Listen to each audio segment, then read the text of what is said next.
Hello, this video is for day 9 post-op, which is December 15th for my hip arthroscopy, and if you saw the December 14th video, you can tell I'm wearing the same thing, and I'll be wearing the same thing on December 16th too, because I accidentally deleted all 3 days of my videos and about 6 hours of work. So the main frustration there is just that the videos were just the one point where I was trying to be consistent, and I was being good, and then to delete them and lose all of them is just a little bit frustrating. So that's annoying, but December 15th itself was pretty good, and it was my second day working at the desk. And overall, the pain wasn't too bad. I did shock myself pretty good with the TENS unit because on Tuesday they took the bandage off, and it was this clear bandage that was skin tight. It was a great bandage. And when they took it off, the TENS unit nodes, which look like kind of Nicorette patch size things, kind of started to come off a little bit, which is normal. And at one point, one fell off, and I accidentally touched the inside with my thumb, and it was like putting my thumb in an outlet.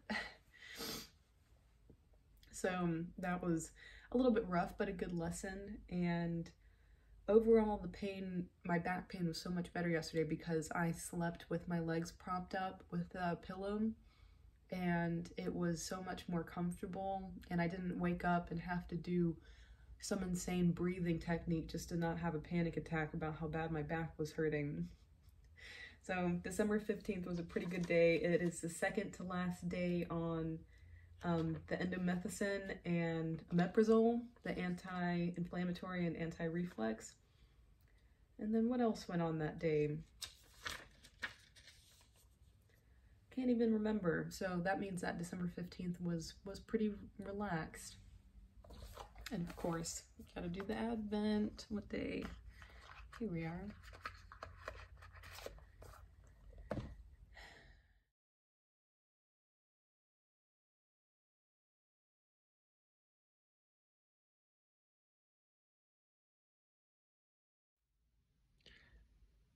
Since I lost the video of the orthopedic surgeon explaining these pictures, I'm going to do a bad job at now re-explaining them now.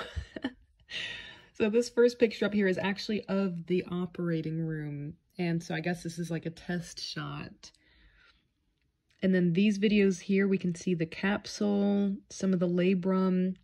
I think he was saying here that he can tell that it's pretty frayed and falling off of where it's supposed to be. So we're starting cleanup efforts. As you can see, he's got some drills that he's grinding stuff up with.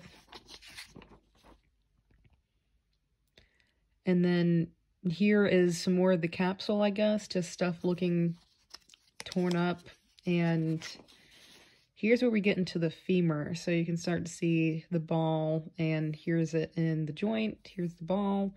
Here's the femur head that is connected to the neck that should be concave. It should be nice and concave here so that it can move well with the hip, but it's not. So this is the femoroplasty part that we're talking about. Here's where he's taken the burr, and he has started to shave down the femur. So here's step 1, here's step 2. And then at the end, this is what I call the deer antler part because it's kind of red, but that means that it's going to grow back nicely, and it's all nice and concave like it should be, so it'll fit nice in the hip joint. Here's some more pictures of that, just some more angles of the femur, what you can see that he's doing, and cleaning up all that extra junk. And here's the labrum getting sutured up and cauterized. So these are some sutures that are not going to dissolve. They're going to stay there forever, but my cartilage is eventually going to grow over it. So luckily I won't make any x-rays go off, but they'll be there. They'll be there with me forever.